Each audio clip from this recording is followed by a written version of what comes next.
দীর্ঘদিন আন্দোলন সংগ্রামের পর আমরা যখন দেশে একটি অবাধ ও সুষ্ঠু নির্বাচনের জন্য অপেক্ষা করছি, ঠিক সেই সময় যারা এই দেশের স্বাধীনতা বিরোধী, সাথে কিছু কিছু কবুতরের বাচ্চারা নির্বাচন চায় না। কেন চায় না?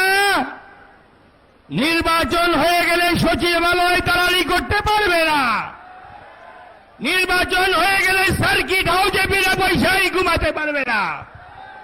নির্বাচন হয়ে গেলে পুলিশ পাহারায় জনসভা করতে পারবে না। তারা করোনার মতন নতুন অসুখ নিয়েছে। এই অসুখের নাম পিআরপি। আমি সকলের উদ্দেশ্যে বলবো, পিআরপি থেকে সাবধান। আর যারা পিআরপি চায় তাদের উদ্দেশ্যে বলবো, বিএনপির নেতা কর্মী ভ্যাকসিন দিয়ে এসেছে, আপনাদের পিআরপি তাদের কিচ্ছু করতে পারবে না।